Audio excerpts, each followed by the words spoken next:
Hey, what is going on, guys? It is Melon here, and I am back for ICBA Week 8, and we are taking on Garchomp the God's replacement in the New York Rangers. Definitely threatening a pretty scary squad. As you guys can see in front of you, the 6 that my opponent decided to bring are the Greninja, which is Gren. We then have the Cloyster, the Necrozma, the Skarmory, the Zygarde, which is not Z, thank the Lord, and Mimikyu. So, going over my team, I decided to bring the Giratina Origin, which is Mono Shadow Ball, Sleep Talk, Rest, with Calm Mind. And then we have the Volcarona, which is Quiver Dance, very bulky, can take hits from the Mimikyu really well, can take hits from Skarm okay, like Brave Bird and stuff. Once I start getting Quiver Dance off, I actually take hits from a Ash evolved Greninja, I don't know what you want to call it, pretty well, and most hits from Necrozma unless it's carrying like a Power Gem or a Rock move. We then have a Sizzle, which is max HP, max offensive with Swords Dance. Can definitely clean up this game. If Skarm goes down and I get up an SD and everything is low enough, it can actually do a lot of damage. We then have Mew, which is a Mono Ice Beam set, which is a bit unfortunate, but I am Taunt, Taunt, Softboard, and Mono Ice Beam. And then we have a Nidoking. I'm a Life Orb Nidoking, very basic. I'm sub. I made a mistake this game. I'm Sludge Wave, Earth Power, and Flamethrower, I believe. So yeah, no, I did like the set anyway, and then I brought a sub, and then we've got a basically very similar to the Greninja we brought versus week one, the Mienshao we brought week 1. I'm very AV, and I can take hits from Greninja really well. I start to struggle a bit with taking Life Orb Hydro Pumps, but anything other than that I can take pretty well. Extra Sensory I take decently because it's not protein anymore, so Pump actually does more. I'm really not expecting him to bring the Life Orb though.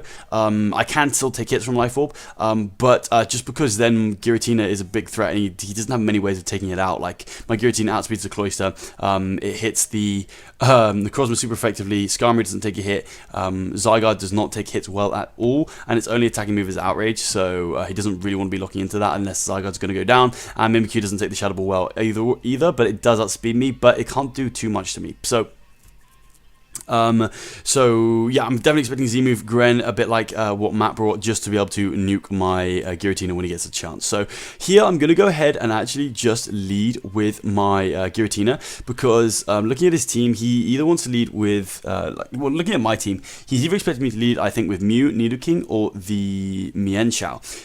So if he's watched any of my other games, he knows I don't normally lead Rocks, although sometimes I do, especially against certain opponents that I know are going to know that. So Mienshao makes the most sense for him, so I think he's either going to lead Necrozma or he's going to lead with the Skarmory. So they're also both his 2 rockers, so I think it just makes a lot of sense here. As I'm going to go ahead and lead with my Giratina, as he does indeed lead with the Skarm here, so I can just fire off a Shat Shadow Ball as he actually decides to stay in, and he takes a 70% on his Skarm just to get a Toxic off on me when I do have the rest. So that's definitely worth it for me, as I'm just going to fire off another Shadow Ball, hoping to take out the Skarmory, but he goes into the Necrozma, does 44%, telling me this thing is Spadef as fuck. But like I said, I'm Rest.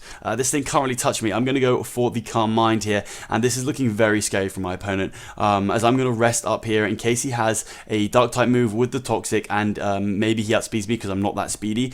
Then it would have been bad news bears for me. So now I'm going to fire off the Sleep Talk as he gets his rocks up, so that's fine with me. I could have Calm Minded again here. And this was a big turn, because like I said, if he's not Z-move here, I win.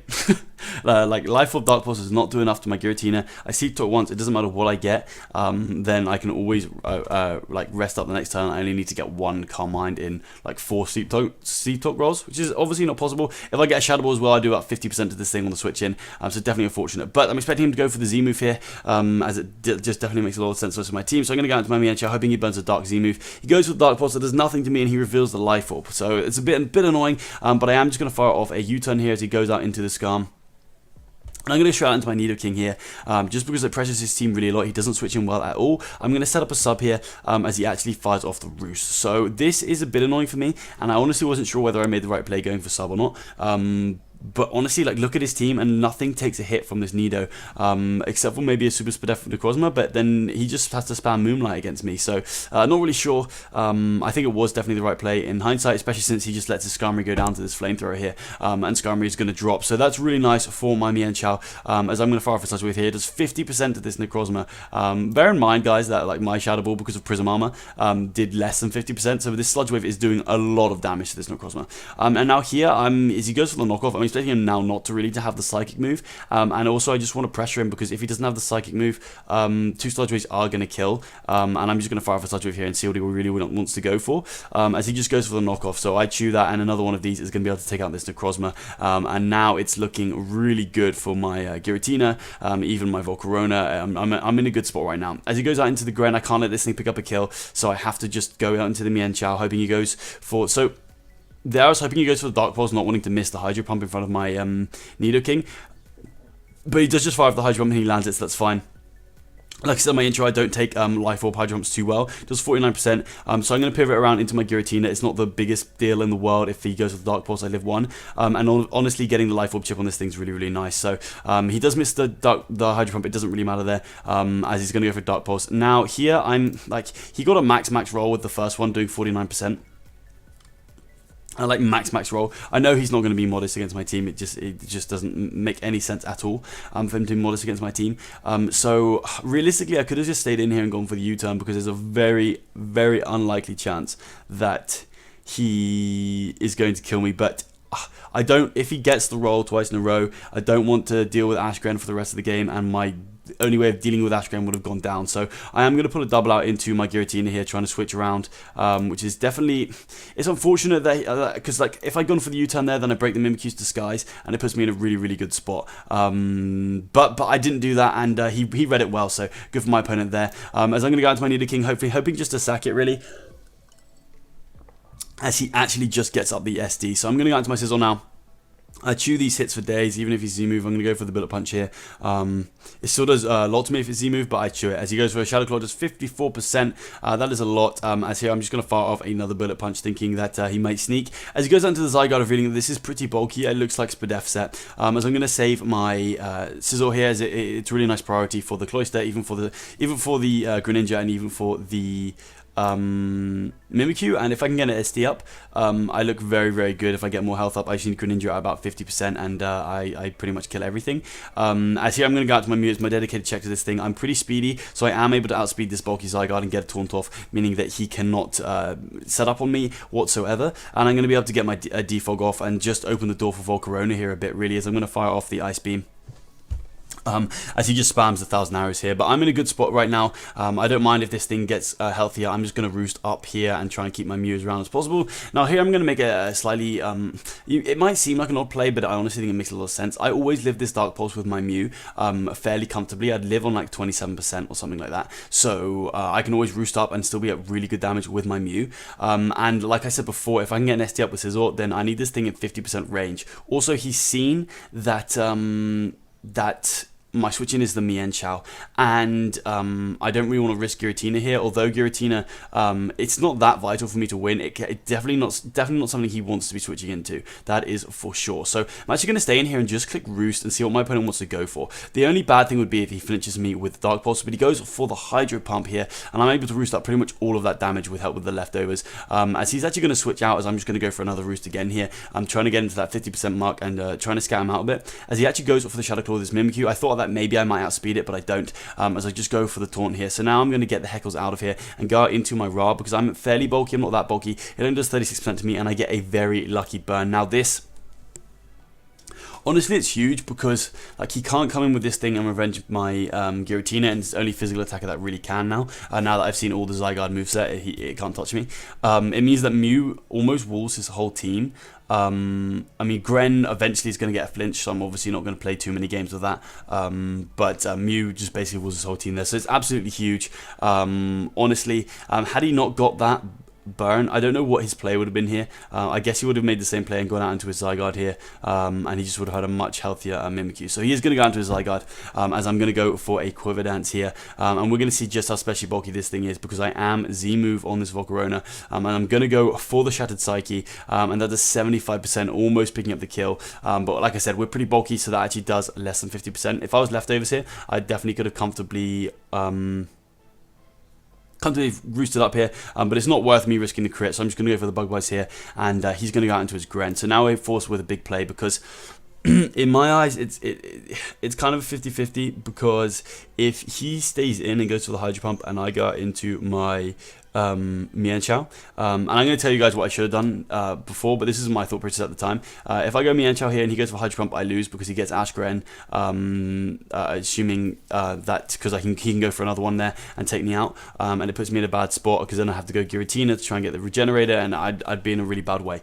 If he Water Shurikens here, then Mienshao is definitely the right play, because I get to keep my Volcarona in the back, which is a nice sack to the Mimikyu. It even potentially outspeeds the Mimikyu, and definitely outspeeds the Cloyster, and can do a lot to that thing. So definitely interesting here. What I should have done here is I should have gone out into Giratina, because I guaranteed outspeed this thing. He's not going for the Dark Pulse here. It makes no sense. If he's making a play, he's going for the Hydro Pump into Mienshao. So I should have gone Giratina and then out into the Mienshao. And yeah, that probably would have been better. But I end up just staying in here and sacking off my Ra, because I was thinking that also I can still deal with a Battleborn Greninja as long as I keep my Mienshao healthy. So I go Mienshao here. I live any hit from this thing, as he misses the Hydro Pump. I mean, my Mienshao would have been lower, but at the same time, like he would have done like 50-something%, and then I would have regenerated 30% back, and this thing would have died. So honestly, I'm fine with that here. As I'm going to go out to my Mew, now I can take a hit from the Mimikyu, and I don't want anything that Cloyster can set up on. So I'm just going to go for the Taunt here, making sure this Cloyster cannot set up. And now honestly, I'm just going to fire off Ice Beams, because I know I can beat this thing 1v1. He starts doing a lot of damage with this Icicle Spear here, but I do outspeed, so I can just go for the Roost, as I roost a lot of that back up. But you guys are going to see it's going to be a bit meaningless. I do think he makes a couple of misplays here at the end, because I think he may as well just go for Differential in this situation, because here I'm going to go ahead and click Taunt, which is obvious, because so he either there should have gone for the Shell Smash, because if he Shell Smashes, he has an okay chance to win. He beats nearly everything on the team. But if he just goes for the Icicle Spear there, he has a chance to take out my Mew. So that's what I think does. He does go Mimikyu. I'm just going to go out into my Sizzle here. The fact that it's burnt means I absolutely chew that hit. So I'm just going to go for the Roost here, because if I can get up an SD, then I win. But he crits me, so that's a bit unfortunate. But I guess I did get the burn on this thing, and honestly, my burn mattered way more. As he goes for the Shadow Claw on my Giratina, it does absolutely nothing. As I'm going to take the Sleep Talk roll one run, I'm going to get a rest. We did not get very many good Sleep Talk rolls this game. As now I'm going to wake up on the Swords Dance and just go for the Shadow Ball. I'm not sure he quite knew the mechanics of how that worked. I think that's why he made that play. And now I can just go for another Shadow Ball here. If he takes me out, that's fine. I can go out into my Mienshao or anything, and revenge it, or go out to my Mew. But I just go for the Shadow Ball here, and we take out the Cloyster, and we win against the New York Rangers. So definitely a good game. Had me on the ropes on a few situations, but I felt like I had control for most of the game, to be honest with you guys. Mienshao came in clutch. Giratina was clutch. I could have just won 6-0, honestly, if I'd just stayed in versus Gren, but I obviously didn't know that, and I backed my play anyways, so definitely nice. We're now looking very good for playoffs. We're now 5-3. I honestly think that we need to go 6-4 to make playoffs. I've actually said that to Die ages ago, so even though I'm just recording this video now and we have played the games because we're late, that is what I thought at the time. So that was my goal. Next week we play Under the Radar Kelly, who is top of the league as of right now, and if we can win that, then basically we confirm playoffs, because we've got a pretty good differential. And like I said, I feel like I need to get 6-4, and also he is definitely the hardest. Well, I mean, he's the #1 team in the league right now, so be nice to get a win there. I don't know how seriously he's going to be taking it, just because he was #1 in the league. But you guys will have to see next week. But that'll be in a few days. So I'll see you guys there. That's going to be all from me. If you did enjoy the video, make sure you go ahead and smash that like button. But other than that, I will smell you later.